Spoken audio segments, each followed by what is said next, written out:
Types of Religious Lives by Mother Maria Skobtsova. If we begin to study the historical place in which we find ourselves, or more accurately, those types of piety which our situation today has developed, then we can objectively and dispassionately discern different categories of individuals who do not understand a person's attraction to religion in the same manner. Each category has its own positive and negative characteristics. It is entirely possible that only the sum total of these would give a correct panorama of the multifaceted Christian life. On the other hand, in classifying the types of religious life within Orthodoxy, it must always be borne in mind that along with the distinctive and complete representations of one or another type, the majority of people will be categorized as representing a combination of two or even more religious types. It is very difficult to remain within the framework of impartiality and objectivity in classifying and determining the types, because in reality each individual is attracted to his own concept of Christianity and repels any other understanding foreign to him. Here, one can only wish to make every effort to avoid such partiality. One perceives the incredibly multifaceted understanding of spiritual life from observing believing people, having conversations with them, and reading various books and journals devoted to religious themes. If one makes an attempt to classify this variety into specific groupings, I find that at this given moment within Orthodoxy, there are 5 types of piety. 1. Synodal. 2. Ritual-centered. 3. Aesthetical. 4. Ascetical. And 5. Evangelical. To be sure, such a classification is to some extent arbitrary. Life is much more complex. It is very likely that there are other categories which I was unable to discern. But this arbitrary classification will be of great help in understanding many events in our lives and, to a certain degree, will allow a working out of personal sympathies and antipathies to one's own spiritual path. Each spiritual type has its own, at times very complicated history, its own genesis, each being determined by the diverse circumstances of its origin. A person finds himself in one or another group not only by internal inclination, but he is also to some extent predetermined towards it depending on the milieu from which he comes, his formation, education, and influences. We will attempt to characterize each category from the point of its historical appearance. We will attempt to characterize its moral attributes, its way of life, and even its skill, the force of its dissemination, creative possibilities which are contained within it, and its relationship to the current problems of church life. 1. Synodal piety. My first example is the synodal type of piety. The immigration flowed into Europe, one might say, before it had a chance to recover from its struggle, still passionately furious for having been deprived of the ideals of that great Russian land, of the white idea, etc. The immigration carried with it not only its miserable baggage, not only bayonets and regimental banners, but their, quote, portable churches, with iconostases made out of cloth stretched over wooden frames, sacred vessels and vestments, and, having landed on foreign soil, it organized not only branches of the all-military union, but its own churches. For many, the church was a vital need for their souls. For many, this need was filled by some kind of an inevitable attribute of the autocratic Russian idea, without which it is difficult to speak about one's nationalism, about one's loyalty to the traditions and testaments of the past. The church was a reliable and a recognized political and patriotic symbol. Its inner purpose somehow did not attract much attention. The important thing was that the anniversaries of the tragic deaths of national heroes or the anniversaries of the establishment of glorious regiments be commemorated. It was possible to organize solemn and serious demonstrations of one's unity, one's loyalty, to participate in services of intercession for the departed, to kneel on one knee during the singing of Memory Eternal, to gather around the senior officer present. Very often a considerable degree of ingenuity and energy were expended to fashion a thurible or a candle stand out of empty food tins and to convert some kind of drafty barrack into the church. Its existence was essential, but the motivations for this need often were of a national rather than ecclesiastical character. If we try to find out where such an attitude came from, it won't be hard to discover its roots in the previous ecclesiastical epoch, the time of the Church's synodal period. From the time of Peter the Great our Russian Orthodox Church became an attribute of the Russian autocratic state. It became a department among other departments. It fell into the system of government establishments and attached to itself ideas, experiences, and tastes of power. The state granted it protection, punished offenses against the church, and in return demanded condemnations for offenses against the state. The state appointed the church's hierarchy, kept an eye on their activities with the help of the chief procurator, assigned administrative tasks to the church, and made it a party to its political expectations and ideals. After 200 years of such a system's existence, the church's inner structure was altered. Spiritual life was pushed back somewhere, and on the surface, there was an official state-sanctioned religiosity, attestations of which were issued to civil functionaries, certifying that they had been to confession and communion. For without such a certificate, the functionary could not be considered a loyal subject from the state's point of view. This system developed a special religious psychology, a special religious type of person, a special type of ethical foundation, a special art, and a special way of life.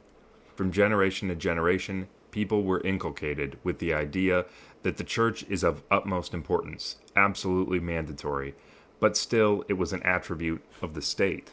Piety was one of the state virtues, necessary for the state's need to have pious people. The priest is the state-appointed supervisor to look after the correct performance of religious functions by the religiously subject person, and as such the priest held a respectable position. Nonetheless, as an individual he had no more respect than did other functionaries who looked after social order, the armed forces, finances, etc. The synodal period saw a completely defeatist treatment of the clergy, a complete neglect of any special status, and even a tendency to treat them as inferior, not allowing them entry into so-called society. People went to confession once a year because this is what was required. They married in church, baptized their children, buried their dead, stood through prayers of intercession on royal festivals, and as a sign of a special piety, served acathist. But the church was on its own. People went there when it was called for, and it certainly was not called for to overdo one's churchliness. This was perhaps only done by the Slavophiles, who by their conduct slightly modified the established, formal, official tone of polite relationship towards the church.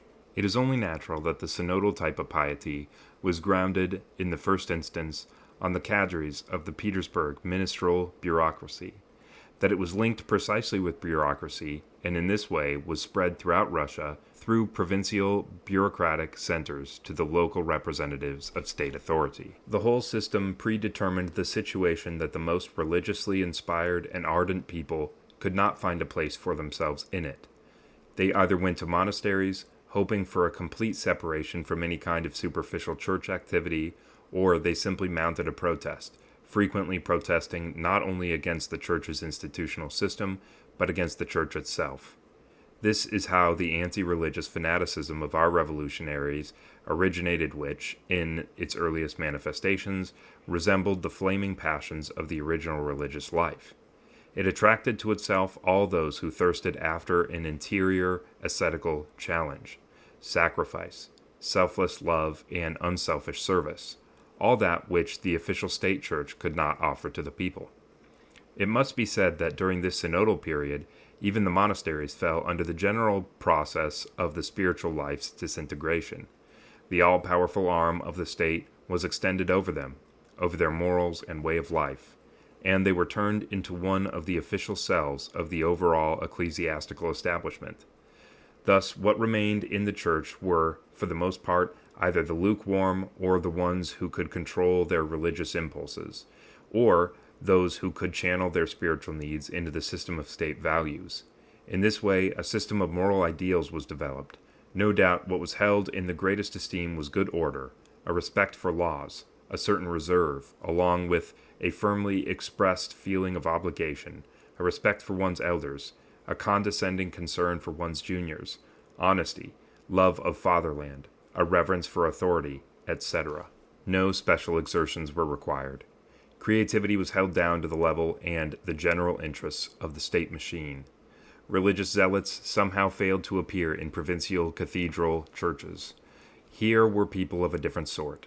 father rectors, calm, businesslike cathedral archpriests, thoroughly familiar with divine services, who made every effort to conduct them solemnly and with grandeur in splendid and magnificent temples, superb administrators and organizers, custodians of church property, official functionaries of the synodal establishment, honorable people, conscientious, but uninspiring and uncreative. And the cathedrals, the crowning expressions of the synodal architectural craftsmanship, were gross in their massiveness, spaciousness, gilt and marble, huge cupolas, resonant echoes, immense royal doors, costly vestments, with colossal choirs which performed special Italian-inspired secular singing. The images on the icons could hardly be seen, having been encased in gold and silver covers. The book of the Gospels, with its heavy binding, could barely be lifted by the deacon, and the deacon read it in such a way that at times it was impossible to understand a single word. But it was not his job to make the reading understandable. He had to begin in a type of an unimaginable low rumble and end in a window-rattling bellow, showing off the mighty power of his voice. Everything had a single purpose. Everything was harmonized in all aspects of the epoch's ecclesiastical creativity. Everything had as its aim the display of power, wealth, and indestructibility of the Orthodox Church and the great Russian state, which was under her protection. How strong was this kind of ecclesiastical psychology? Certainly, one cannot imagine that this was the only type of religious consciousness, but it is without a doubt that any other kind would have to be diligently searched for, since the, quote, official type was so overpowering. This is especially clear if we take into account that concurrently with such a conception of ecclesiastical life and religious ways, there was a development of our intense atheism. These people, according to Solovyev's accurate observation, while believing that man evolved from apes, laid down their souls for their friends.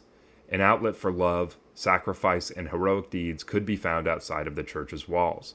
And within the church, anything which was different was, by that fact alone, in opposition and flowed against the current. It was oppressed and belittled. This ecclesiastical psychology was based on a very solid way of life, and this way, in its turn, nourished itself from it. Custom permeated everything, from prayer to the kitchen. It is evident from what was said that one can hardly expect a growth of creative forces. Here, everything is channeled towards conservation, to the preservation of the foundations, to the repetition of feelings, words, gestures. Creativity demands some new kinds of challenges. Here there were none, neither in the field of ideas, nor in the field of arts, nor in the way of life. Everything was strongly guarded and protected. Innovation was not permitted. There was no need for creative principles. The synodal type of religious life, which promoted other values along with spiritual ones, namely those of the state, the way of life, and of tradition, not only distorted and confused the hierarchy of values, but often simply replaced Christian love with an egotistical love for things of this world. It is difficult, and even impossible, to see Christ, to experience a Christianization of life, where the principle of the secularization of the church is openly proclaimed. This type of piety could not cope with the difficult task of rendering to God what is God's and what is Caesar's to Caesar. During its lengthy existence, it more and more often let Caesar be triumphant. In it, the Roman emperor conquered Christ, not in the circus arena, not in the catacombs, but at the moment of his recognition of the heavenly King. At this moment began the subversion of the Christian commandments by the commandments of the secular state. One can acquire synodal piety by way of education, by way of habits and customs, but in no way can one acquire it by way of a desire to follow in the footsteps of Christ. From the historical point of view, this orderly system began to show cracks by the end of the 19th century. Suddenly, a guest appeared in the church, not entirely a welcome one, the Russian, quote, intellectual. We will speak about his role later. At first, it didn't take root too deeply in the nature of the church's life. At first, it was a phenomenon outside the church. Everything changed decisively from the moment of the February Revolution, and in the church, these changes were reflected in the All-Russian Church Council of 1917 and the restoration of the Patriarchate. However strong these changes were in the Church's historic way of life, they could not, of course, suddenly change the people's psychology, to refashion the temper of souls. It is because of this that the emigration brought with it to foreign lands the memories of the Russian Church's synodal period, its way of life, its art, its clergy, its understanding of the Church's role and significance in the overall patriotic scheme. It is very likely that even now the synodal type of piety predominates. This is easy to see if we note that the whole of the special Karlowitz grouping of our church life follows precisely this ideology, uniting church and state, guarding old traditions, not wanting to take cognizance of the new conditions of life, and continuing to preach Caesaro-papism. Not everyone who belonged to the synodal psychology was attracted exclusively to that special group. Everywhere, in spacious cathedrals and in provincial makeshift churches, we can find people who confess their membership in the Orthodox Church, and along with this, believed that the Church is simply the necessary attribute of Russian sovereignty. It is difficult to have two views on the conformity of this psychology with the current problems of the Church's life. In the first place, life today incessantly demands from us such a manifestation of creativity that no grouping which lacks a creative agenda can possibly hope to provide. Furthermore, there is no doubt that on the historical plane, the synodal period has ended, without the possibility of return. There is no basis to assume that the psychology which it engendered can outlast it for too long. In this sense, it is not important how we assess such a religious type. Only one thing is important, that there is no doubt that it is dying and has no future. The future challenges the Church with such complex, new, and serious problems that it is difficult at first to envision which religious type can most effectively and creatively meet that challenge. 2. Strict ritualism. The next type of religious life, that of the strict ritualist, bears traits of an entirely different origin. Compared to the synodal type, it is archaic. It never died out. It intrudes into the synodal piety, standing in opposition to it, but never struggles with it. The synodal piety encountered strict ritualism in the Church from the moment of its own origin, inasmuch as the whole of Muscovy Rus was permeated with its spirit. Old ritualism grew out of it and absorbed its strengths into itself. Modifying itself and becoming more complex, it has lasted even into our days. It is perhaps the most frightful and stagnant remnant inherited from Muscovy Rus. There is no question that the creative and theological level of Muscovy piety is extremely weak. Moscow adopted many things from Byzantium, but somehow managed to miss its creative intensity.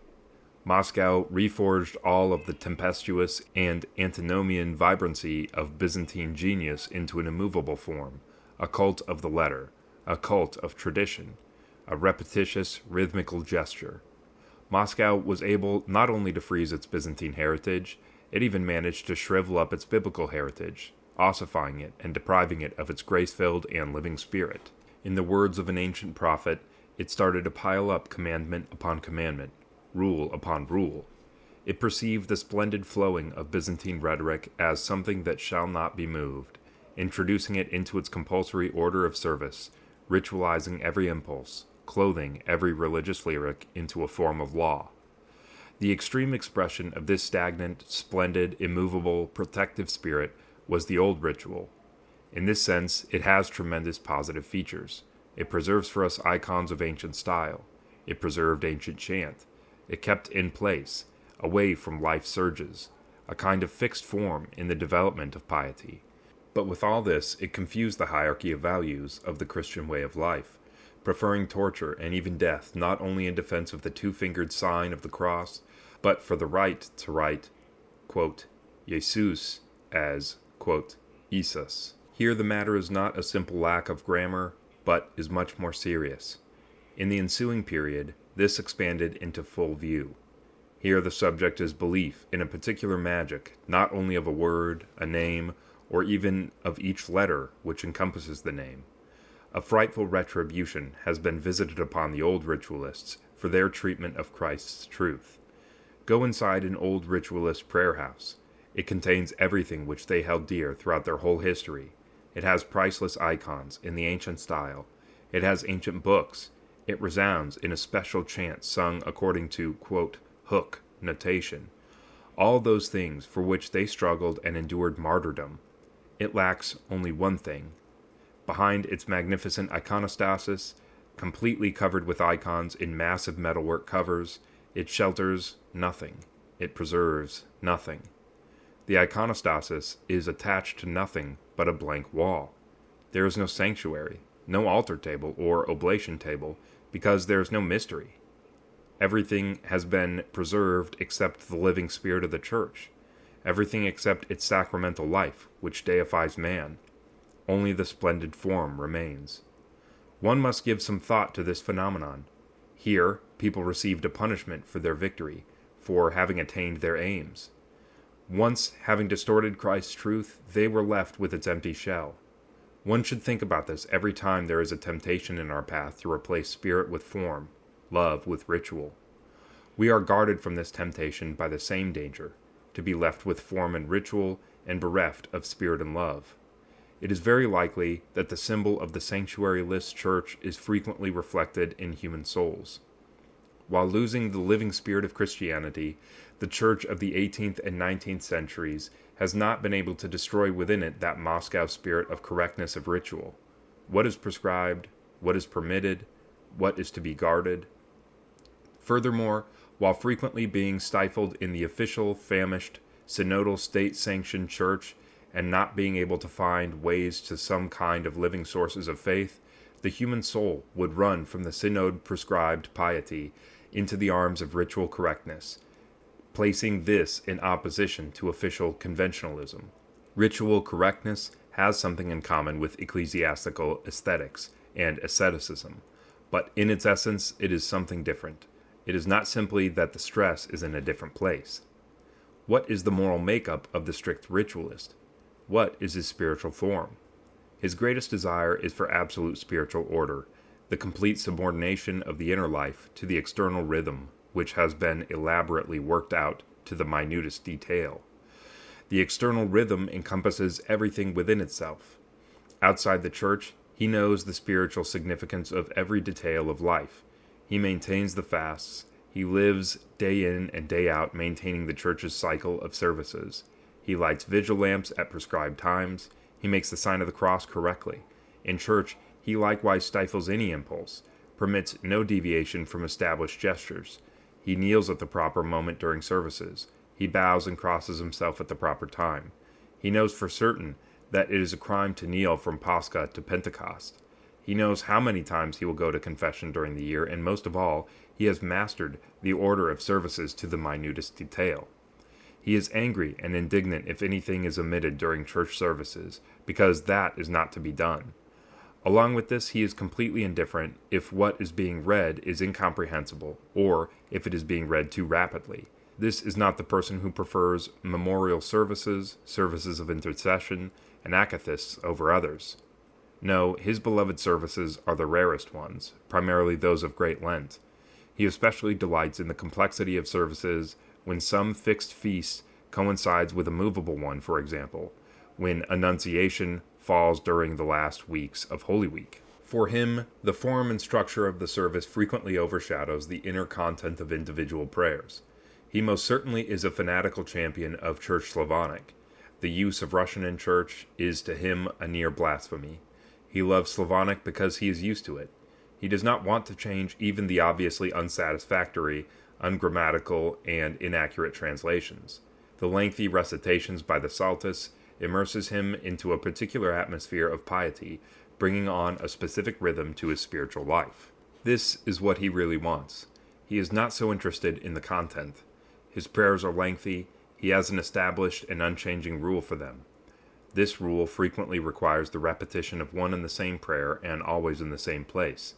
The Gospel and the Lord's Prayer have no special place within the general content of his rule. They are merely a part of the once and for all established harmonic whole. If you tell him that you don't understand something, either in essence or because the psaltist is reading too rapidly, he will answer that it isn't necessary to understand. It is only necessary to achieve a particular atmosphere of piety during which occasional words come through clearly which are understandable and necessary for you. Such a person's spiritual life is worked out in the smallest details. He knows the special technique for bringing oneself to a particular spiritual state. He is able to teach you how to breathe, in what position to maintain one's body during prayer, should the legs be near a warm or a cool place. If one analyzes this special phenomenon, it becomes clear that this strongly depends not on the Eastern Christian religion. We feel that here is a distinctive influence of dervishism and echoes of Hinduism, and more importantly, a passionate belief in the magic of the word and a combination of words, of gestures, and the sequence of gestures. It is without a doubt that this belief in magic has under it very real roots. One can truly achieve many things with this method: a considerable degree of self-discipline, considerable control over oneself and over all the chaos of the human soul, even power over others, a complete ordering of one's internal and external life, even a kind of inspiration under the law. One thing which this way of life does not achieve is, of course, love. One can speak in the tongues of men and of angels and not have love. To be sure, acts of love and benevolence enter into the strict ritualist's rhythm of life. The strict ritualist knows that he must help the poor, especially during Great Lent. In his time, he has sent cookies to those confined in prison. He might even organize a benefit, build almshouses, and put on dinners for his poor brethren. But the basic motive for such activity is that it is prescribed, that it enters into the general rhythm of his life. It becomes a part of the ritualistic concept of things. In this sense, he has a greatly developed feeling of obligation and obedience. Thus, his relationship to a person is determined by a self-imposed obligation and not on a spontaneous feeling of love towards him. At the present moment, this type of piety has a tendency to grow and multiply, and this expansion can easily be explained if we take into account all the haplessness, abandonment, neglect, and exhaustion of the human soul. This soul is not looking for a challenge. It is afraid of its unbearable burden. It can no longer either seek anything or become disenchanted. The severe and the rarefied air of sacrificing love is beyond its strength. If life passed it by and gave it no external well-being, no external stability, then it turns towards an internal well-being with a special zeal, towards complete assurance and legitimacy of its inner world. It cuts itself off from chaos with a sturdy, prescribed, and permitted cover, and chaos no longer torments it. It knows the effectiveness of magic incantations, often expressed in incomprehensible syllables. Like a dervish, it knows the power of gestures and stances. It is protected and tranquil. All these particularities of the strict ritualist way determine its growth in our time. In all likelihood, a long period of development awaits it. It must be noted here that our era promises a development of strict ritualism from another aspect. Today we see a universal thirst for some kind of definite and concrete directives. How to believe, what to struggle for, how to behave oneself, how to speak, how to think. We see that the world is thirsting for authoritative leaders to lead a blind and dedicated mass behind them.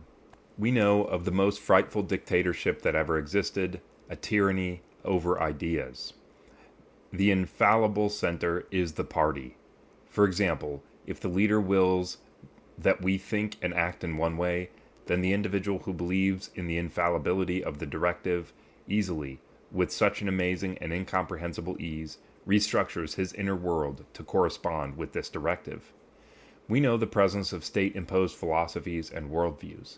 If we should admit that if somewhere the church becomes supportive or at least tolerant of this, then it will be inundated with new cadres of people who have been brought up on mandatory directives, and the strict ritualism will immediately teach them which path they must follow, where there is the least amount of doubt, where the directives are more accurate and will regulate one's whole life, where, finally, the whole disorder of one's soul is tamed and consigned to specific cages. Here, the strict ritualist's success is absolutely predetermined. But along with this, one could not say anything about its creative possibilities. The very principle of a constant repetition of rules, words, and gestures excludes any possibility of creative effort. From ancient times, strict ritualism stood in opposition to prophecy and creativity. Its task was to preserve and to repeat, and not to tear down and rebuild. If indeed it does succeed, then this means the extinction of the creative spirit and freedom in the Church for many decades. The main question, however, which we would like to place before strict ritualism, is how does it respond to both of Christ's commandments about love for God and love for people? Does it have a place for them? Where is there within it a person to whom Christ condescends? If it can be imagined that occasionally there is an expression of its own kind of love for God, it is difficult to see in what way it expresses itself in love for people. Christ, who turned away from scribes and Pharisees, Christ, who went to sinners, prostitutes, and publicans, can hardly be the teacher of those who are afraid to soil their pristine garments, who are completely devoted to the letter, who preserve only the statutes, and who govern their whole life by the statutes. They consider themselves spiritually healthy because they observe everything that is prescribed by spiritual hygiene. But Christ told us it is not the healthy who are in need of a physician, but the sick. Actually, today we have two citadels of such an orthodoxy: traditional orthodoxy, statutory, patristic, and fatherly orthodoxy, Athos and Valaam, a world removed from our fuss and our sins, a world of faithful servants of Christ, a world of God's way and contemplation. And what do you suppose upsets this world of sanctity the most? It is the present calamities which are tearing us apart, the new teachings, heresies perhaps, the needs, the destruction and persecution of the Church, the martyrs in Russia, the trampling of belief throughout the whole world, the lack of love. Is this what alarms these islands of the elect the most, these summits of the Orthodox spirit? Not at all. What alarms them as the most important, the most vital, and the most burning issue is the question of the new or old style in divine worship. This is what splits them into factions, for which they condemn those who think otherwise. This is what determines their measure of things. It is difficult to speak about love in the light of all of this, since love is somehow outside of either the new or old style. But it can be said, of course, that the Son of Man was Lord of the Sabbath, and violated that Sabbath precisely in the name of love. Where they do not violate it, where they cannot do it, is because they have neither his name or love. Strict ritualism is seen here as a slave of the Sabbath, and not as a way of the Son of Man. And truly there is something threatening and ominous here, precisely because in Athos or Valaam, the ancient centers of Orthodox traditional spirituality, a person can find an answer only to one question out of which all are raised by life: whether the Church must live by old or new style. Instead of the living God, instead of Christ crucified and risen, do we not have here a new idol, a new form of paganism, which is manifested in arguments over calendars, rubrics, rules, prohibitions, and the Sabbath, which triumphs over the Son of Man? Idolatry in the world is frightening when it betrays Christ in the name of the state, the nation, the social idea, the petty bourgeois comfort and well-being. Still more frightening is the idolatry within the Church when it replaces Christ's love with the preservation of the Sabbath. 3. Aesthetical devotion. It is difficult to trace the genesis of the aesthetical type of piety. One can imagine that it had its representatives during all ages, easing off slightly only at times when the Church was faced with challenges of great spiritual tension, when the Church was in the grip of a struggle, when it was persecuted, and when it was forced to lose touch with the very essence of Christianity. Even the origin of Christianity, in Kievan Rus, according to the ancient legend, was determined by an act of well-known aesthetic piety. Saint Vladimir made comparisons between religions not by the substance of their inner content, but by the strength of influence of their external forms. Thus he chose orthodoxy for the beauty of its singing, for the grandeur of its rites, and for that tremendous aesthetic experience which so moved him. The authors of Muscovy Rus produced long and moving descriptions of orthodoxy's beauty. Even the 19th century, not known for special aesthetic sensitivity, produced such a great model of an aesthetic orthodox personality as Konstantin Leontiev, for whom beauty contained a special measure of truth, and who rejected the religiously empty bourgeois world because it was monstrous, and he reached out to orthodoxy where he saw beauty. It is no wonder that in the 20th century when there was a convergence of two factors: a bright and talented outpouring of aesthetics upon the cultural upper strata of Russian life, and the entry of a large number of people from that cultural stratum into the church, and the aesthetical type of piety was almost overpowering in determining many things. In the first order, it singled out very significant treasures. Aesthetics was always linked with a type of cult of antiquity, with a kind of archaeology. It is not surprising that during the period when it flourished, ancient Russian art was rediscovered, ancient icons were found, restored and studied, museums of iconography were established, schools of iconography were defined and described, Rublev and others began to be appreciated, ancient chant began to be restored. Kievan and Valam chants found their way into the repertoire of church singing. Church architecture became better known thanks to a great number of publications on the history of art.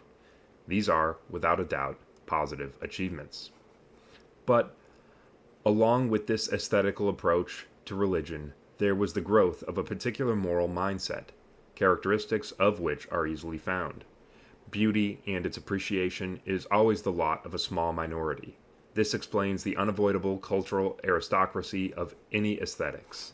In defending the values of aesthetics, a person divides the whole world into friends, who understand and appreciate its values, and into profane enemies.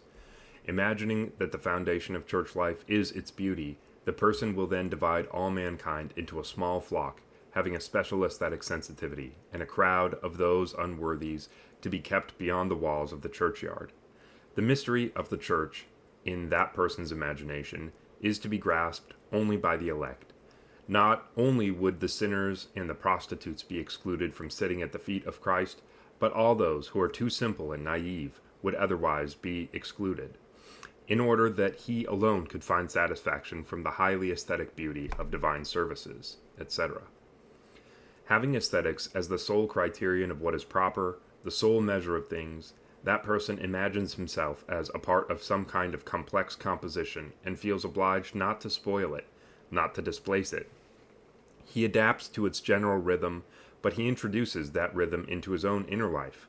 He, like the strict ritualist, organizes his own special way of life and sees within it his own magnanimous virtue. The aesthete is always attracted to the archaic. At times he may even be attracted to a type of rustic artistry. From this, he develops an attraction towards specific segments of ritual, of individual hymns, Andrew of Crete's canon, etc. Often, the artistic value of that material is singled out, and if there isn't any, that is taken into account, and then he is entranced by its antiquity, or struck by its stately composition, or by the rhythmic success of the whole of the divine service. The aesthetic criteria displaces the spiritual, and eventually pushes out everything else. The people in the church are looked upon as either a crowd of worshippers, essential as props for the proper rhythm of worship, or as annoying and tedious barbarians who, by their ignorance, clumsiness, and occasionally by their personal sorrows and special needs, encroach upon the general grandeur and arrangement of the service. The aesthete loses himself in clouds of incense, is moved by the ancient chants, admires the severity and understatement of the Novgorod style of iconography. He will condescendingly take note of the somewhat naive wording of a hymn. He has partaken in everything. He is satiated. He is afraid to spill his treasure. He is afraid of tasteless detail, of human woes which may lead to sympathy. He is afraid of human weakness, which may lead to squeamishness. In all, he doesn't like the petty, disorganized, confused state of the human soul. Without a doubt, it would be difficult to find love within the aesthetic type of religious life. Perhaps there is not even a place for hate in it. There is only that cold, highly exacting contempt for the profane, and an ecstatic admiration of beauty. There is a dryness, more often than not, concurrent with formalism. There is a concern for the preservation of oneself and one's world, which is so well harmonized and structured from the encroachment of everything that might offend and upset that harmony. This unavoidable chill of aesthetics will gradually cool even the fiery souls. Konstantin Leontiev, for example, had a fiery soul by nature. They demand a chilling of everything surrounding them. They look for some kind of eternal ice, an eternal pole of beauty, eternal aurora borealis. The most incredible and strange thing is the possibility of the spread of the ascetic type amongst Russians, whose soul, as a rule, lack harmony, form, and rhythm. Their fiery temper, their pithy expressions, and at times chaotic character would, one could imagine, serve as a sure guarantee that they would be spared from aesthetics. Perhaps there is a kind of law of contradiction in effect here, forcing a person to seek within his world outlook what will supplement his inner characteristic rather than express it. Perhaps he finds it impossible to get along with his inner chaos, to bear it, and as a result, to move into another extreme. But one often sees, much more often than one can imagine, a peculiar extinction of that flame, almost a spiritual suicide, which changes fire into ice, a surge towards an immovable stance, an intense search, and a fall into a rhythm of strange forms. There is no doubt that the ascetic type of Orthodox piety, which by its very nature belongs to the upper cultural levels of Russian people, can not count on widespread dissemination. However, the case here is not about numbers, but precisely in that cultural quantity of the bearers of Orthodox aesthetics. In spite of their small numbers, they could have and still can have a strong influence on the life of the Church in all its phases. What kind of influence? How strong is its creative effort? Here, one must speak about an extraordinary paradoxical fact. The true preservers of creative works in the most diverse ages, nations and people, always valued someone else's genius or talent. The subtle critics and experts in the most minute details and trends of various artistic schools, these aesthetes were never and nowhere creative themselves, and it might be because they so subtly and so intensely rated the works of others. This always resulted in a special kind of psychology shared by museum curators, collectors, experts, and catalogers, but not by creative artists. Creativity, even that which produces the finest works of art, is in its essence rather crude. Creativity aims to achieve something, to affirm something, always pushing something aside, rejecting something, breaking something. It clears a place for something new. It thirsts so strongly for newness that it would ignore everything that has previously been created, anything that's old, turning it into nothing in comparison with what it has wrought. The museum curator's psychology is not compatible with creative psychology. One is conservative, the other revolutionary. What kind of conclusions can we draw about the future of this type of ecclesiastical piety? Our coarse, excruciating, and tense life experience turns us towards the Church with all its aches, with all its coarse intensity. To be sure, our life demands creativity, which is capable not only of reviewing and changing that which is old, but to create anew, to respond to new problems, to enter into the novel with frequently crass and traditionless strata. The Church will be swamped with simple people. The Church will be overwhelmed with their problems. The Church must descend to their level. This would seem to seal the fate of the aesthetic elite. But precisely because an elite is unique, precisely because it is capable of formulating its ideas and expressing them, and because it considers itself the guardian of all of the Church's treasures and truth, and is incapable of betraying, lowering, or changing its own conception of the Church's beauty, it is incapable of self-sacrifice and love. Its understanding of the Church's foundation will fall behind. It will guard with body and soul the Church's gates against invasion by the profane. The crowd will shout, "We are being devoured by sores. The social struggle and hate have poisoned us. Our way of life has been corrupted. We don't have answers for the questions of life and death. Oh, Jesus Christ, have mercy upon us." But between Christ and the crowd will stand the preservers of Christ's seamless robe, and will announce to the crowd that hate and struggle has distorted your faces, your daily labors have destroyed your gift to admire beauty. But life itself is great beauty, which cannot be seen by those who have not been tested by it. Sweet singing, emotional reading, the odor of incense, the beatific, semi-dormant sensation wrapped in beauty will cloud over the sorrowful image of Christ, will force the stifling of laments, will force heads to bow, will force hope to be forgotten. For some, this comfortable piety is a temporary lullaby. Others will be repelled by it, leaving a great chasm between the Church and real life. The aesthetic custodians of that piety will guard that chasm in the name of harmony, in the name of rhythm, harmony, and beauty. The profane ones left on the other side will not try to leap across the chasm because they will be left with pain, struggle, misery, the horrors of life, and they will stop believing that it is possible and necessary to come towards the church even with such heavy baggage. And then, within that godless and melancholy world, there will arise, if they have not already arisen, false Christs and false prophets, sectarian preachers in various forms and in various manifestations of mediocrity and shallowness, Baptists, evangelicals, Adventists, etc., who will offer to the hungry people some kind of an elementary and simplified message, some substitute for religious life of a rather poor quality, a small measure of good intentions and hysterical elocution. Some will respond to this. They will respond, first of all, to a basic human concern for their needs, but they will not be able to discern immediately that instead of the true and traditional Orthodox Christianity. They are receiving a questionable, semi-literate hodgepodge of starry-eyed idealism and charlatanism. The opiate will have its effect, and it will further deepen the chasm between the church and the world. Under the careful protection of the lovers of beauty, under the protection of worldly delusion and detestation, the chasm may be there for ages. Perhaps those eyes, capable of seeing love, will be able to see how Christ himself comes out, quietly and invisibly, from the sanctuary, shielded by a splendid iconostasis. The singing continues to resound, clouds of incense still rise, the faithful are overcome in their ecstatic contemplation of beauty, but Christ goes out to the porch and mingles with the crowd of the poor, the maimed, the cast off, the embittered, the holy fools.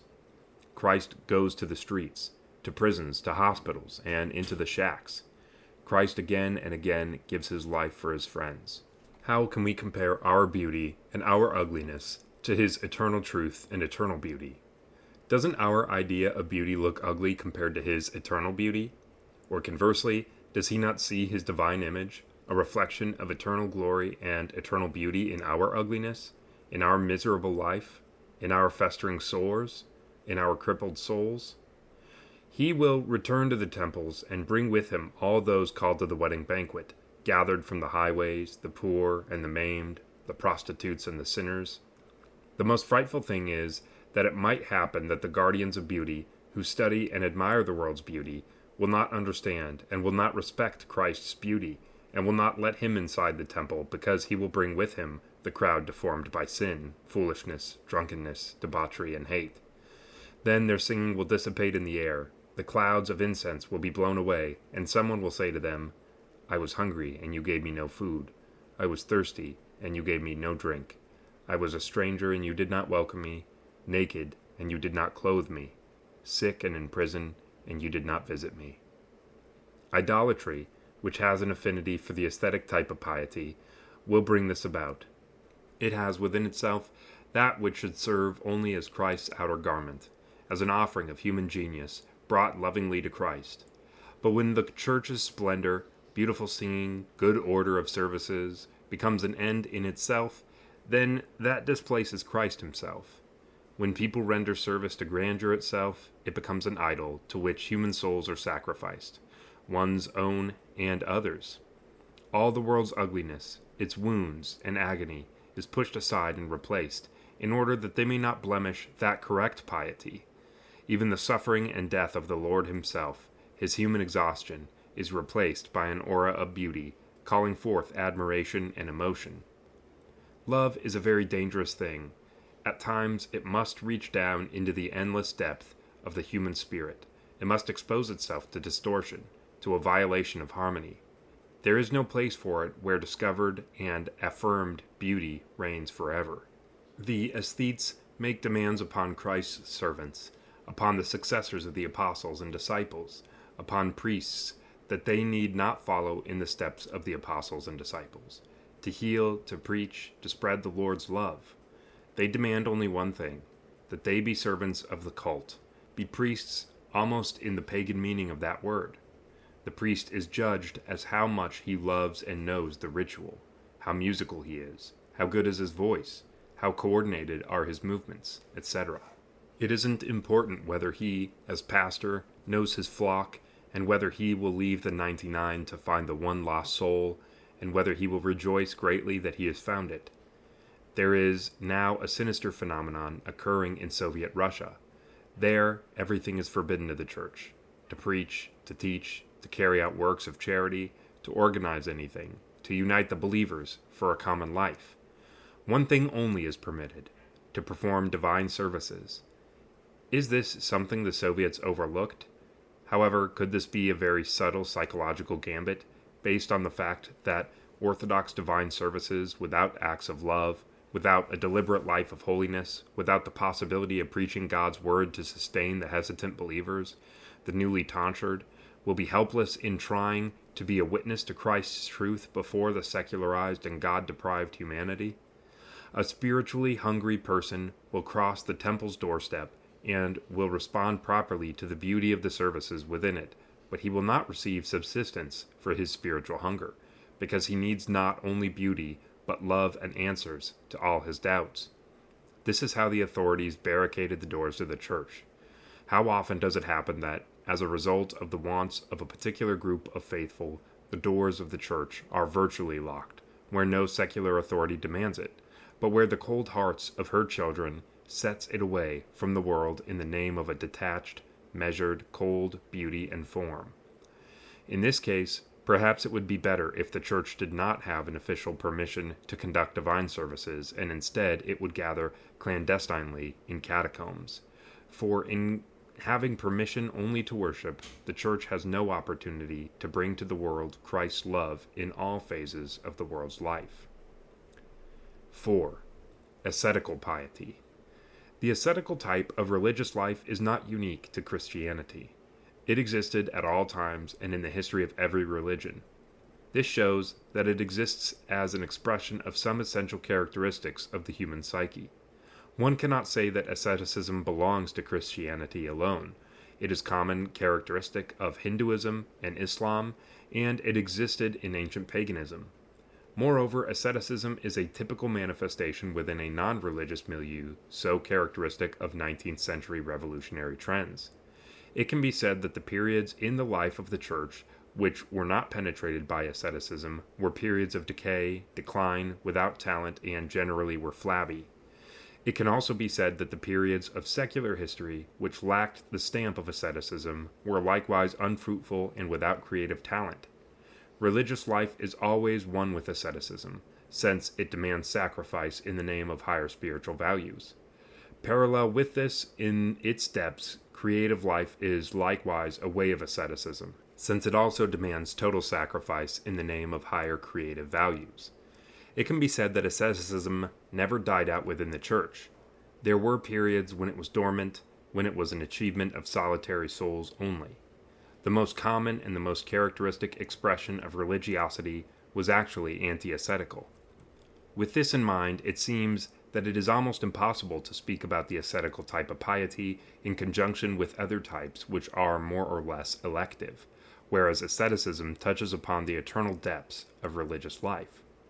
Aside from such a genuine and eternal asceticism, there is another extraordinary phenomenon about which we must speak, and which we must separate from and isolate from the general ascetical trend. This special ascetical type has its roots not in Christianity, but more likely in Eastern religions, and it entered Christianity as a kind of special influence of these religions, and transformed the basic understanding about asceticism. The difference is not in the method of carrying out the ascetical ideal in life. These can be various, but all these variations can be adapted everywhere and do not characterize a basic difference in their internal structure. The basic differences lie in what motivates the individual to enter upon the path of asceticism. There can be any number of motivations, many of which are, in varying degrees, incompatible with Christianity. There are even motivations which are in radical contradiction to Christianity. We will start with these. These are specifically characteristic for Hinduism. These are the basics of yoga. They resound in our days as fundamental principles of all kinds of occult teachings, of theosophy and anthroposophy. Their aims are to attain spiritual power, Asceticism is a specific system of psychophysical exercises which restrains and transfigures a person's normal path and is directed towards the attainment of special attributes of power over the soul and over nature. One can achieve tremendous psychic changes within oneself and a mastery over matter and spirit. Just as a gymnast must exercise to achieve dexterity, just as a wrestler must follow a specific regimen to develop his muscular strength, just as a singer must practice scales in order to perfect his voice, so must the ascetic of this type follow specific directions, must exercise, must repeat the same routine over and over, maintain a special diet, sensibly schedule his time, curb his habits, control his life. All this to develop to the maximum those forces with which he has been endowed by nature. The task of such asceticism is determined by the principle of harboring natural benefits, to develop them and to be able to apply them. He doesn't look for any transcendence. He does not expect any kind of supernatural powers. He neither thinks about it nor believes in it. Over him is stretched a tent, separating him from the heavens, and there is no path beyond that. But he knows that in this circumscribed natural world, not everything is fully utilized, that there are tremendous potentials, that it is possible, within its confines, to attain strength and power over all living and existing things, with only one limited reservation. Nature's powers are immense, but even they have their limits. For him, there is no other uncircumscribed or limitless source of power. Thus, the task of such an occult ascetic is to accumulate, gather, preserve, expand, and utilize all natural possibilities. This path can lead to tremendous achievements. What then can be offered in opposition to such a unique spiritual naturalism? The only thing in this world which is more powerful than this is the teaching about spiritual poverty, about the distribution and the spreading of spiritual strengths, about the utmost impoverishment of the spirit. The only self-determination which is more powerful than this are the words, quote, "Behold the handmaiden of the Lord." Although these words in themselves determine the whole essence of the Christian soul and the Christian response to the natural human power, it must be noted that the anti-Christian, occult relationship to asceticism have been introduced into our piety by way of ancient Eastern influences, through Syria and through her particular type of religiosity. We need not overrate this ascetical influence on Christianity, but nonetheless it is still there. There is another relationship where asceticism as a method for attaining higher spiritual values becomes an end in itself. The individual performs one or another type of ascetical exercises not for the purpose of being freed from something or because they give him something, but simply because they are challenging and because they demand an effort. They add nothing to him in the outer world, nor urge him onward in his inner path, but he simply feels that he cannot limit himself in any way, and only because of this he must perform them.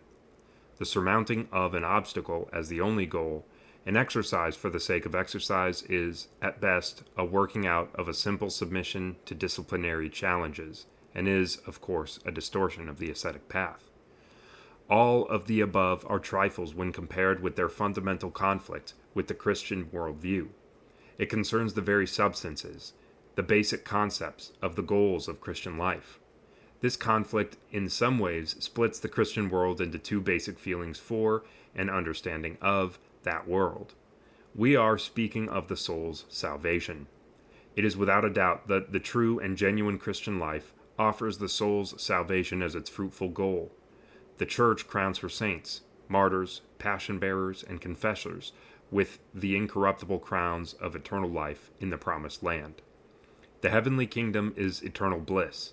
The Church teaches that there is a struggle involved to attain the heavenly kingdom. This is confessed by Christians of all convictions and persuasions. Along with this, the question of the soul's salvation becomes a sword which cuts through the whole of Christianity's spiritual world. This understanding consists of two radical concepts which lead to different moral laws and to different standards of conduct. It would be difficult to overlook the fact that both concepts have notable and saintly champions, that both views have an indisputable traditional authority within the Church. There are whole periods when ascetical Christianity was colored by one or the other shade of its understanding. Both schools have their systems, principles, and practical rules. Look into the massive volumes of the Philokalia. Read the Paterikon. Listen, even in this day, to sermons about ascetical Christianity. You will see immediately that there is a weighty and profound tradition of the ascetical school. You need only to accept its testaments and to follow their ways. Which are they? What are their teachings? The person who bears upon himself the stain of original sin and who is called to salvation through the blood of Christ has just that one goal, the salvation of his soul. This goal will determine everything. It determines the struggle against everything that stands in the way of salvation. It defines all means to attain it. The person on earth is, so to say, placed at the beginning of an endless path towards God, and everything is either a hindrance or a help along that path. In essence, there are two polarities. On the one hand, the eternal creator of the world, on the other, the redeemer of my soul. And this miserable soul of mine must strive towards him. What are the means for passage along this way? The ascetical mortification of one's flesh is the first step. It is prayer and fasting. It is rejection of the values of this world and of attachment to them. It is obedience, which likewise mortifies sinful will, as fasting mortifies the sinful, passionate flesh. All actions of the soul, the whole complex of external activities which become the responsibility of that particular person, must be examined from the point of view of obedience. He cannot decline to do this. He is obliged to carry these out conscientiously, if they are given to him as obedience. But he need not burden his soul with them constantly, since the soul must be burdened with one thing only, the path towards its salvation. The whole world, its woes, its suffering, labor in all its fields, is a kind of huge laboratory, a kind of a field of experience, where I carry out my obedience and humble my will. If obedience demands that I clean out stables, dig for potatoes, look after leprous persons, collect alms for the church, or preach the teaching of Christ, I must do all these things with the same conscientiousness and attentive effort, with the same humility and the same detachment, because all these things are tasks and exercises which enable me to curb my will, a difficult and rocky road for the soul seeking salvation.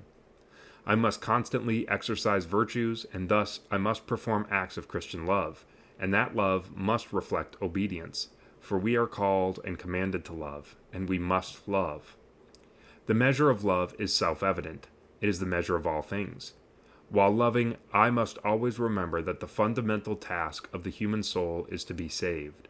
No matter how love helps me in my salvation, no matter how beneficial it is for me, it must immediately be bridled and ended if it does not enrich but diminishes my spiritual world. Love is the same kind of pious exercise, the same kind of activity as any other external act. One thing only is important. It is my obedient stance before God, my deification, my turning towards the full experience of His eternal good. The world may abide in sin. It can tear itself apart with its own defects. All these are insignificant things when compared to the immovable light of divine perfection, and all this is simply a place, a touchstone, so to speak, where I can perfect my good acts. How can I even think that I can give something to the world? I, who am nothing, stained by original sin, corrupted by personal vices and sins. My gaze is turned into myself and sees only my own abomination, my own scabs and wounds. One must think about these. One must weep and repent. One must push aside all obstacles to salvation. Where is there time to worry about the woes of others? One does this by carrying out virtuous acts. That's precisely how it is. In reality, you will not see this immediately, that this is how a person perceives the Christian teaching about love. He is merciful. He visits the sick. He is attentive to human misery. He offers people his love. But if you pay careful attention, you will discern that he does this not because of a self-renouncing and sacrificial love, laying down his soul for his friends, but as an ascetical exercise. This is how his own soul is trained to save itself. He knows, according to the Apostle's word, that love is the greatest of all, i.e., that beyond all other good acts there must be love. and he will train himself in this, along with other virtues. He will teach himself, he will force himself to love, so long as it is neither devastating nor dangerous. A strange and frightful holiness, or an imitation of holiness, develops as a result. You will note a genuine and responsible path of real achievement, a refinement, a perfection, but along with this you will experience a chill. You will sense a limitless spiritual parsimony, a kind of miserliness. Another person's soul, becomes not the object, but a means for the benefit of my own soul. Such an understanding of Christianity is often a trait of strong and manly souls. It can become a temptation for the more precious, more self-sacrificing, for those closer to the kingdom of God. It becomes more tempting for its limitless purity, for its intensity, in all its false and imposing versions of sanctity. What can be said here? How can one compare his own lukewarm state, his lack of action, to this massive and vigorous spirit, striding forward with giant steps? How does one avoid being tempted? There is only one thing, only one shield against such temptation. These are the words, quote, "If I speak in the tongues of men and of angels, but have not love, I am a noisy gong or a clanging cymbal. And if I have prophetic powers, and understand all mysteries and all knowledge, and if I have all faith, so as to remove mountains, but have not love, I am nothing. If I give away all I have and deliver my body to be burned, but have not love, I gain nothing." If you measure the true essence of those things by the above criterion, you will begin to sense that such an ascetical rejection of the world is nothing more than the perfection of egoism, an irresponsible and an intolerable act of self-preservation. And now, there will be some strange contrasts, some surprising coincidences. Such a diametrically opposed positioning of one's I before the world can and does take place in other than ascetical circumstances, and even non-religious motivations. Are not the genuine representatives of this world likewise fenced off from the world by an impenetrable wall, devoid of love? No matter what their particular concern in life may be, within their conscience there is always that insurmountable chasm between the I and the world. The more egotistical, i.e., the more secularized, is the person, the more he is removed from the genuine life of the world. Furthermore, the world for him is a kind of an inanimate comfort, or a kind of a vacuous trial, against which he posits his soul-animated I. In this sense, we can see that the opposites do coincide. We see here on both poles an assertion of one's own I, an assertion of a grasping, greedy, and miserly love of one's own possessions, be this possession what one attains by way of an ascetical path, or by external material benefits of worldly success. The significant thing here is the obsessive and miserly relationship towards that possession. What can one say about the role such asceticism can play in the life of the Church? Here perhaps one must think negatively. The more horrible and sinful is the world, the more passionate is the desire to get away from it, the more difficult it is to love its image, distorted by hate and suffering, the greater the rejection of love. The more difficult the path within the distorted life, the greater the nostalgia for better things. Today the world is unhealthy and even dangerous for the salvation of the ascetic soul. Clearly, prudence demands that one avoid contact with it in order to keep oneself from that danger. However, the fervent intensity of the ascetical spirit, which has abided in the human soul throughout all periods of history, always leads individual souls towards those heights where they can go to shake the world's dust from their feet, carrying out man's one worthy task, the task of saving one's own soul.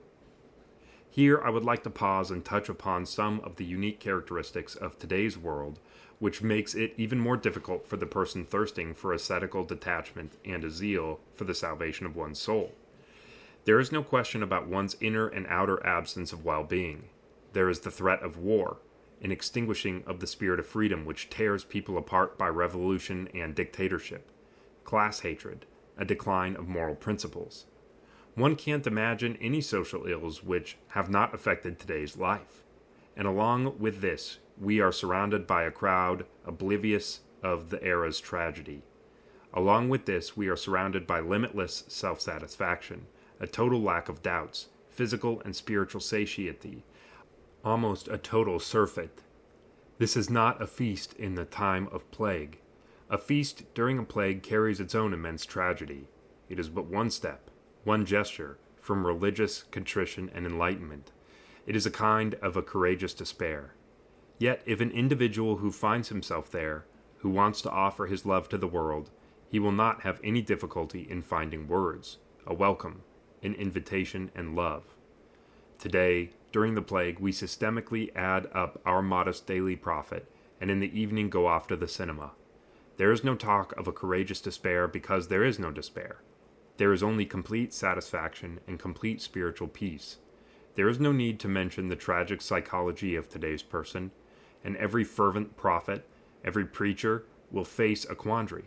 On which side of the cafe table shall he sit? How will he bless today's stock market gains?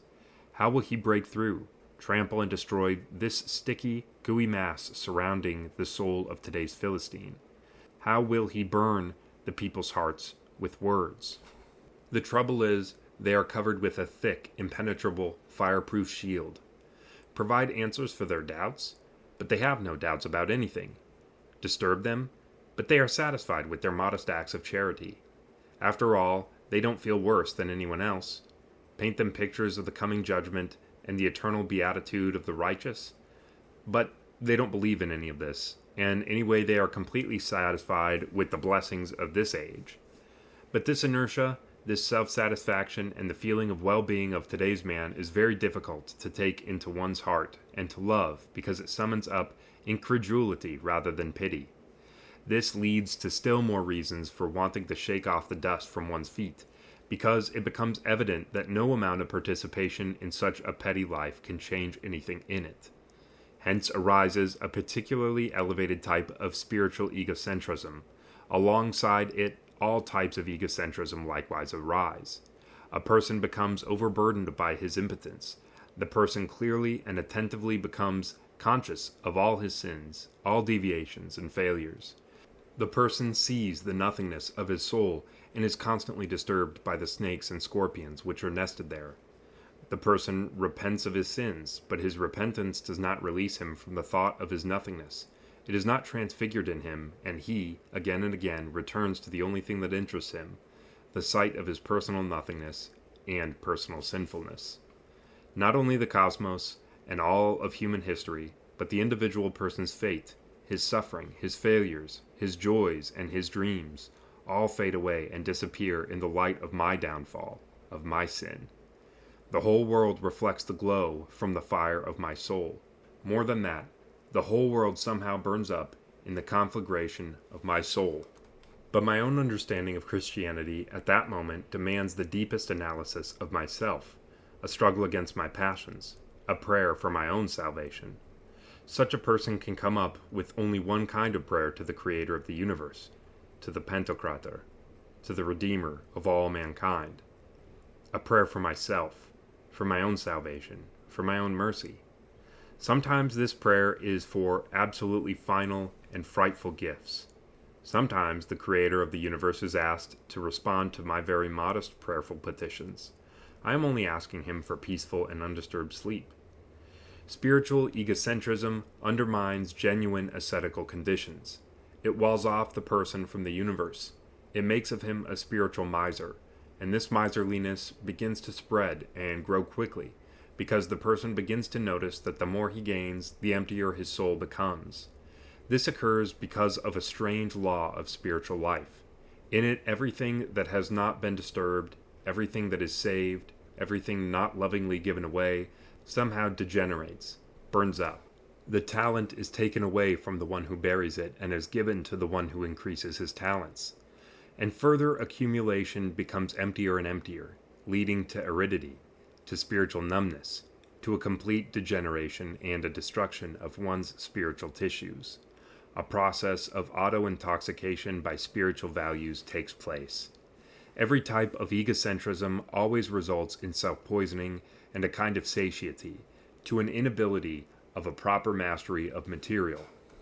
it can be boldly stated that spiritual egocentrism is completely subject to this law, and this self-poisoning can lead the person to a complete spiritual death.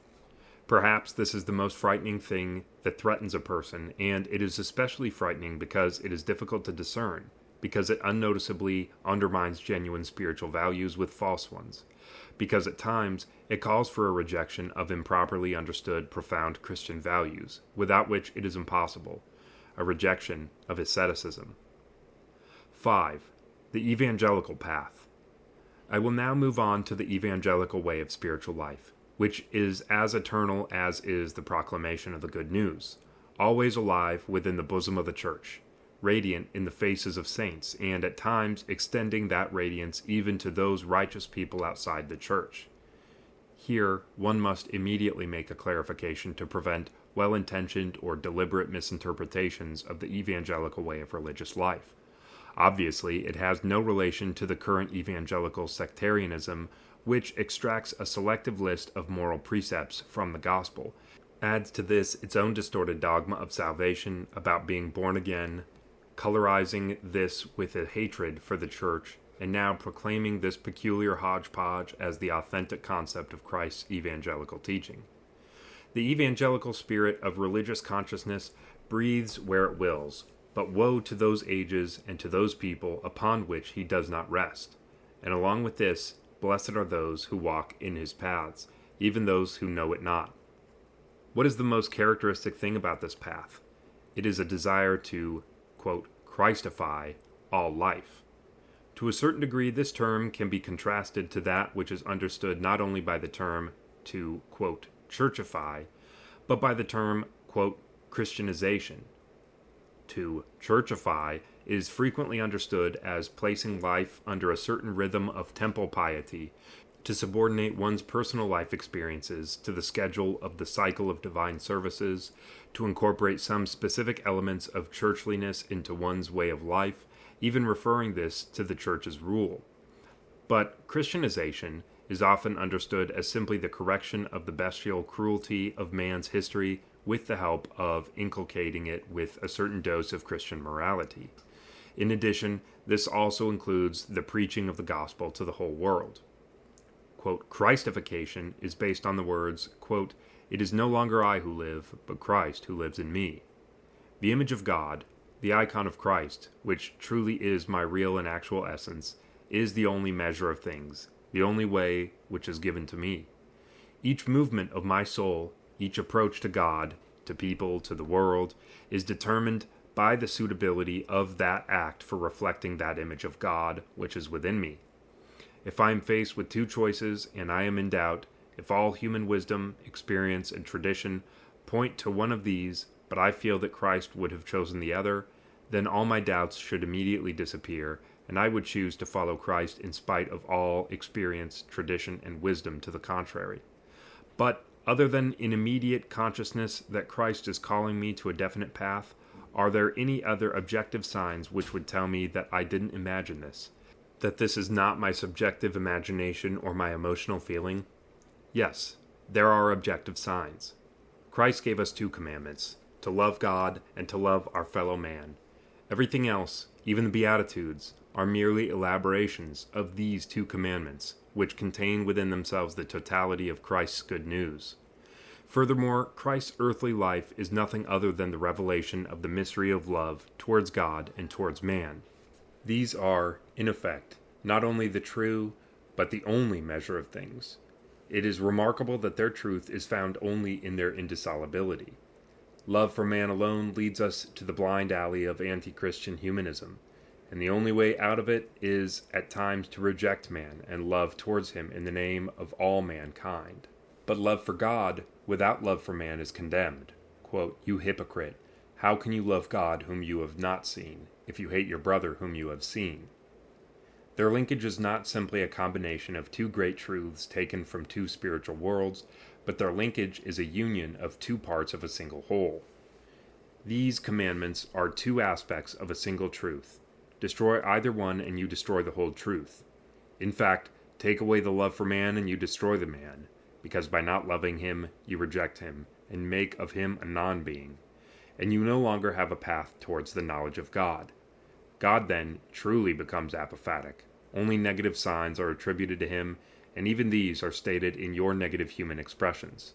He becomes inaccessible to your human soul because, in rejecting man, you reject humanity, and you reject that which is human in your own soul, the very humanity which is the image of God within you, which is your only means to gaze at the prototype.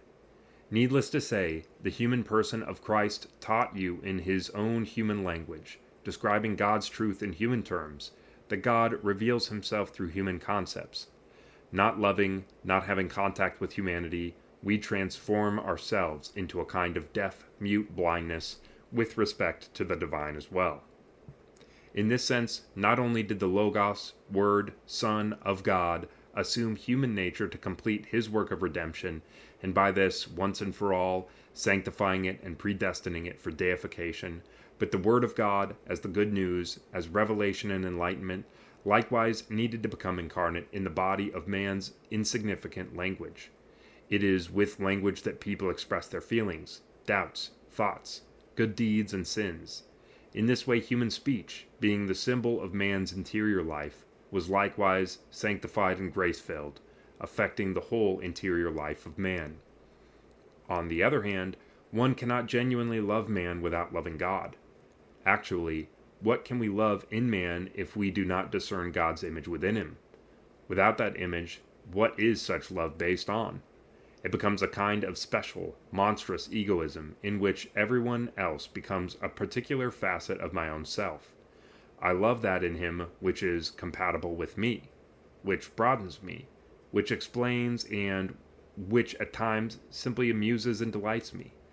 If, however, this is not so, if indeed this is a selfless, non-religious love towards man, then it invariably will move from a specific person with flesh and blood and turns towards the abstract man, towards humanity, even to the concept of humanity, and almost always result in the sacrifice of an individual concrete person upon the altar of this abstract idea, the common good, the earthly paradise, etc.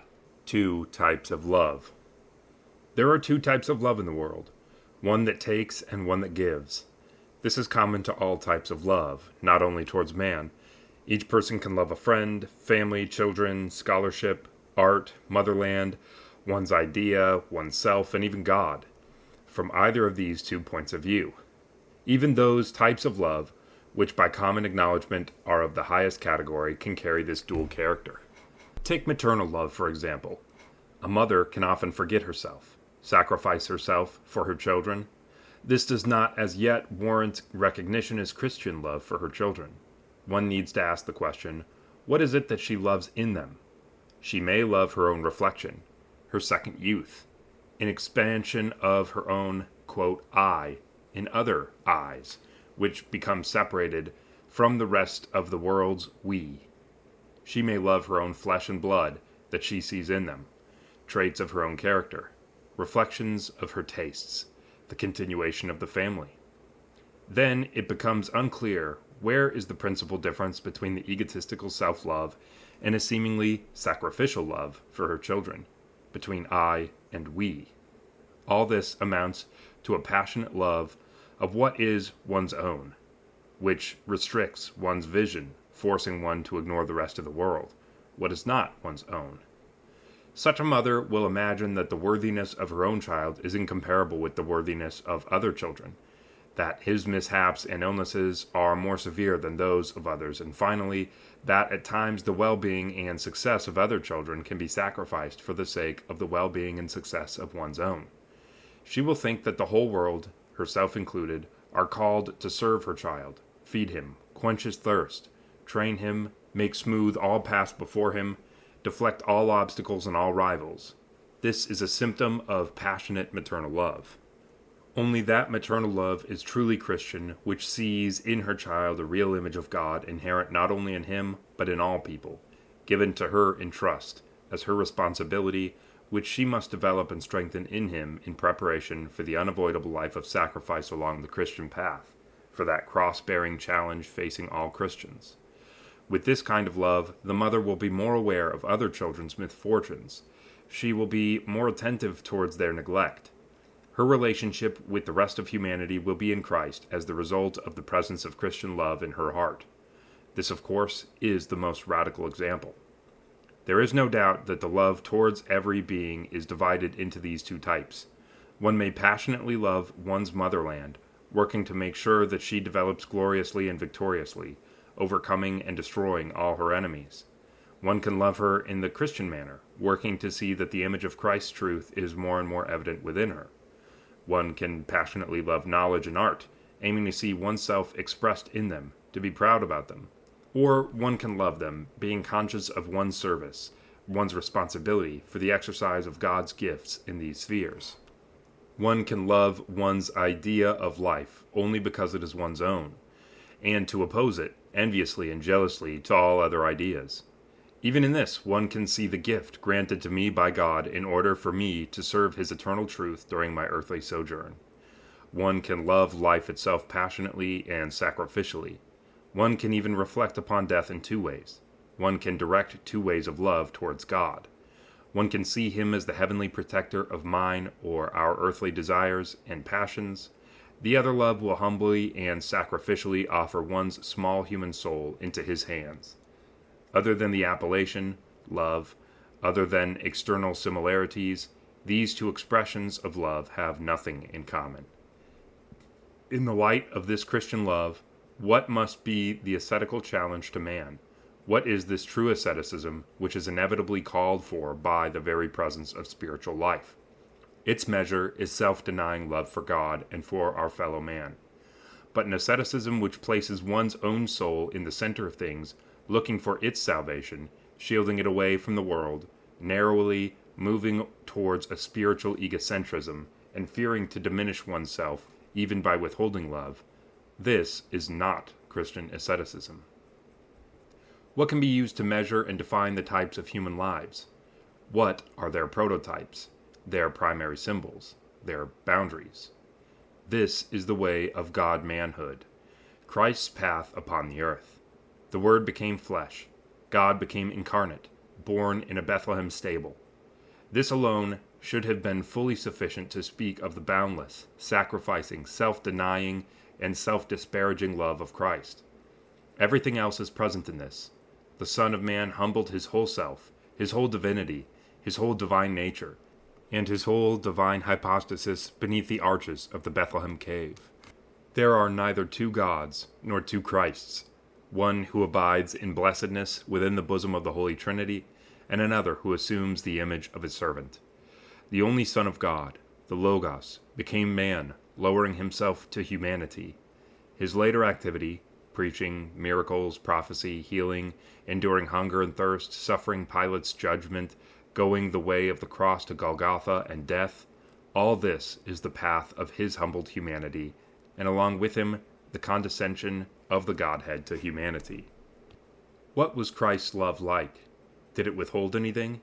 Did it take note of or measure its spiritual gifts? What did it regret? Where was it ever stingy? Christ's humanity was spit upon, struck, crucified. Christ's divinity was fully incarnate to the end in His spit upon, battered, degraded, and crucified humanity.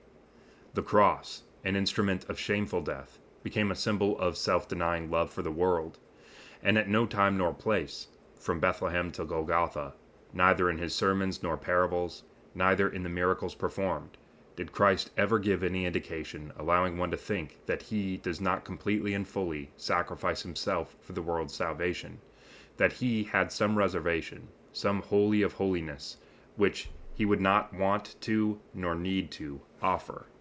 He offered His own holy of holies, His own divinity, for the sins of the world, and this is precisely where lies His divine and perfect love in its fullness. This is the only conclusion we can come to from the whole of Christ's earthly ministry.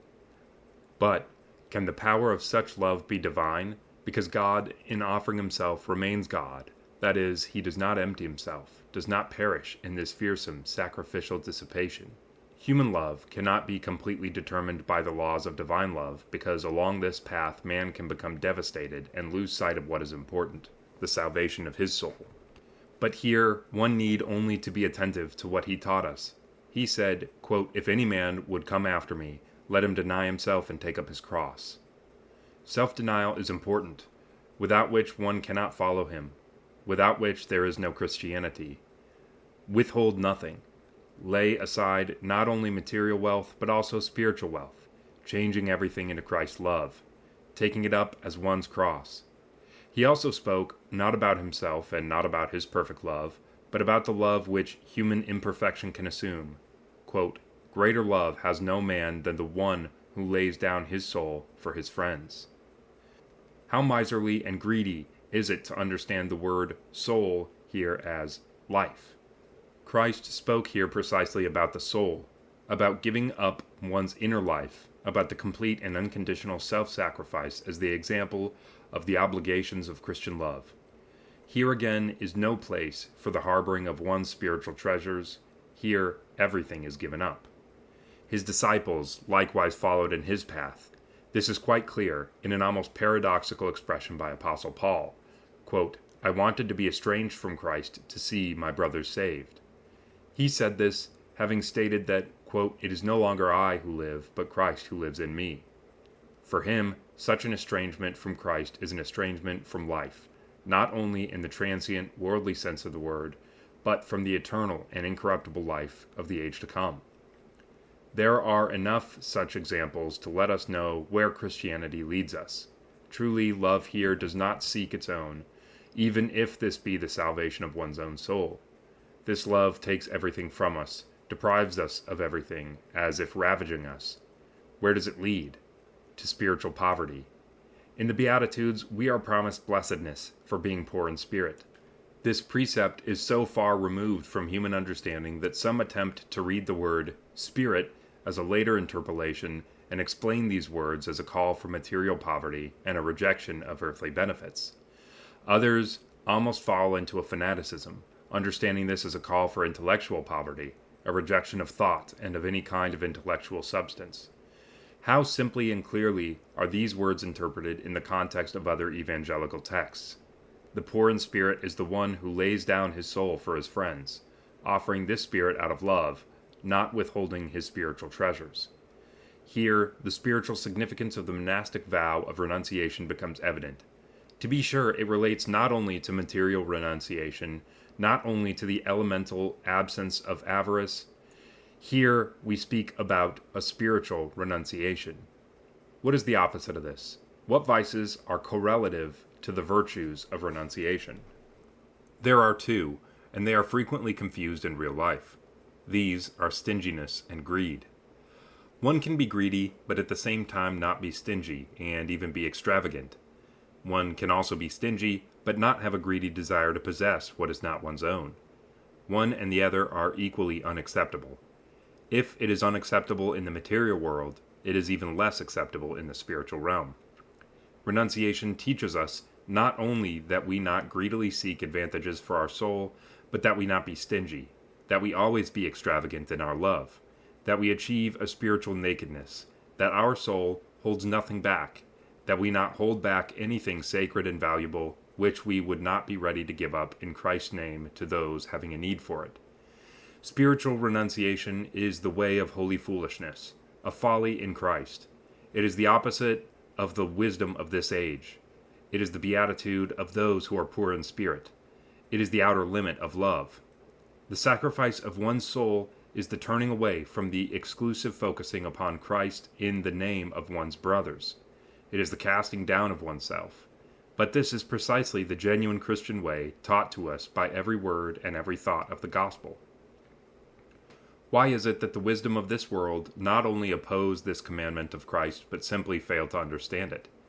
Because the world at all times lives according to the laws of material nature and is inclined to carry these laws over to the realm of spiritual nature. According to material laws, one must accept that if I give away a piece of bread, then I become poorer by one piece of bread. If I gave away a certain sum of money, then I have reduced my funds by that amount. Extending this law, the world thinks that if I give my love, I have become impoverished by that same amount of love. And if I give up my soul, then I become completely ruined and have nothing left to save. However, the laws of spiritual life in this realm directly oppose material laws. According to spiritual law, every spiritual treasure given away not only returns to the giver like an unspent ruble, but it grows and becomes stronger. He who gives receives back in return. He who becomes poor becomes wealthier. We give away our human treasures, and in return we receive much greater gifts from God. He who gives away his human soul, in return, receives eternal bliss, the divine gift of possessing the kingdom of heaven. How does he receive that gift? In turning away from the exclusive focus upon Christ in a genuine act of self-negation and love, one offers himself to others.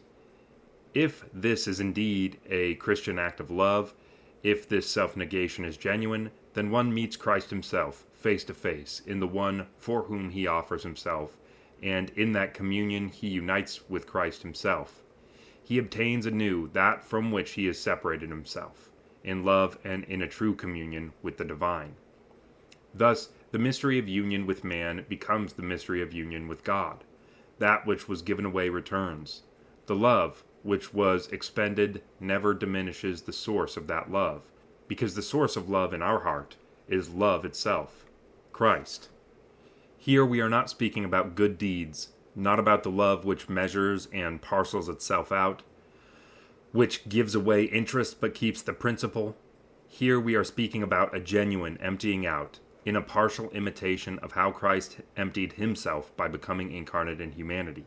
We must likewise empty ourselves completely, becoming, so to speak, incarnate in another human soul, offering to it the full measure of God's image which is contained within ourselves.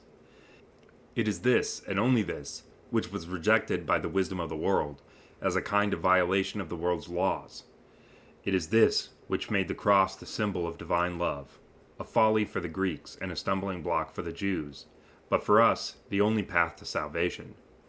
There is not, nor can there be, any doubt that in giving oneself to another in love, be he someone homeless, sick, or incarcerated, in him we will encounter Christ himself face to face. He spoke about this himself, in his words about the Last Judgment, and about how he will call some to eternal life because they showed him love in the person of every unfortunate and miserable individual. Others he sends away from himself because they have hearts without love, because they did not help him in the face of his suffering human brethren in whom he presented himself. If we harbor doubts about this on the basis of our everyday experience, then the only reason for these doubts is ourselves, our loveless hearts, our stingy souls, our clumsy will, our lack of faith in his help. One must really be a fool in Christ to carry out this path to its fullness, at the end of which one encounters Christ himself again and again. In this alone is our all-consuming Christian calling. This, I believe, is the evangelical way of piety. However, it would not be correct to think that this has been revealed to us once and for all in the four Gospels and the Epistles. This is constantly being revealed, and it abides in the world. It is constantly being fulfilled in the world, and the image of this fulfillment is the Eucharist, the Church's most valuable treasure, its main activity in the world. The Eucharist is the mystery of self-sacrificing love. In this is its whole sense, all its symbols, all its power. In it Christ is again and again voluntarily buried for the sins of the world, and again raises the sins of the world upon the cross. And he gives himself, his body and blood, for the salvation of the world, offering himself as food for the world, communing the world with his body and blood. Christ not only saves the world by his sacrifice, but he transforms each person into himself, into Christ. That is, he unites the person with his self-sacrificing love for the world. He takes flesh from the world. He deifies this human flesh. He offers it for the salvation of the world and unites the world anew with this sacrificed flesh for its salvation and for its participation in this sacrificial offering. Along with himself and in himself, Christ offers the world as a sacrifice for the remission of sins, as if demanding from it this sacrifice of love, as the only path towards union with him, i.e., for salvation. He raises the world upon the cross. He makes of it a co-participant in his death and glory. The words of the Eucharist have a significant ring. Quote, thine own of thine own, we offer unto thee in behalf of all and for all. In this sense, the Eucharist is the good news in action. This is the eternally abiding and the eternally accomplishing sacrifice of Christ and of Christ men for the sins of the world. The earthly flesh is deified in it, and the divine blends with the earthly flesh. In this sense, the Eucharist is the true divine union, and it isn't strange that in it the path to divine union is so closely linked with our union with each other. It assumes consent with the exclamation, quote, "Let us love one another, so that with one mind we can confess the Holy Trinity, Father, Son, and Holy Spirit, one in essence and undivided." It demands the flesh of this world as the matter of the mystery. It shows us Christ's sacrifice as a sacrifice for mankind, that is, as his union with mankind. It makes us into Christ, i.e., it again and again repeats the great mystery of God meeting man. It again and again makes God incarnate in human flesh, and this takes place in the name of the sacrificial love for man. If, however, this sacrificial and self-giving love stands at the center of the Church's life, what then are its boundaries? Where are the limits of this center? In this sense, one can speak of the whole of Christianity as of an eternal offering of a divine liturgy beyond church walls. What does this mean? It means that we must offer the bloodless sacrifice, the sacrifice of self-offering love, not only in a specific place, upon the one altar of only one temple, but that the whole world, in this sense, becomes the one altar of the one temple, and that we must offer our hearts, under the species of bread and wine, in order that they may be transformed into Christ's love, that he may abide in them, that they may become hearts of God-manhood, and that he would give these hearts of ours as food for the world, that he would commune the whole world with these sacrificed hearts of ours, in order that we would be one with him, in order that not we would live, but Christ would live in us, becoming incarnate in our flesh, offering our flesh upon Golgotha's cross, resurrecting it, offering it as the sacrifice of love for the sins of the world, receiving it from us as a sacrifice of love to himself. Here indeed Christ is present in every way and in all things. Here is the measureless love of Christ. Here is the only way towards Christ manhood, which is revealed to us in the gospel. What does all this mean in the worldly, concrete sense? How can this be manifested in every encounter with a person, in order that this encounter may be a genuine encounter between God and man? It means that each time one must give up one's soul to Christ, in order that he may offer it for the salvation of that particular person. It means that one unites with that person in Christ's sacrifice, in Christ's flesh. These are the only testaments which we received in Christ's preaching of the good news, and which are confirmed each time during the celebration of the Eucharist. Such is the only path of a Christian, and in the light of this, all other paths grow dim and hazy.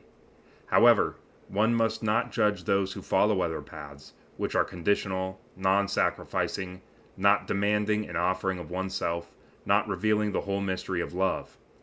On the other hand, one may not be silent about them either. Perhaps at one time it was possible, but not today. Such frightful times are coming. The world is exhausted from its scabs and wounds. In the depths of its soul, it calls out to Christianity, but at the same time it is so far removed from Christianity that it cannot nor dare not see its face in the distortion, humiliation, and obscurity. It must be set afire with the flame of Christian love. Christianity must ascend the cross in the world's behalf. It must make Christ himself incarnate in it. May this cross, eternally raised on high, be a folly for the new Greeks and a stumbling block for the new Jews, for it will become God's power and God's wisdom.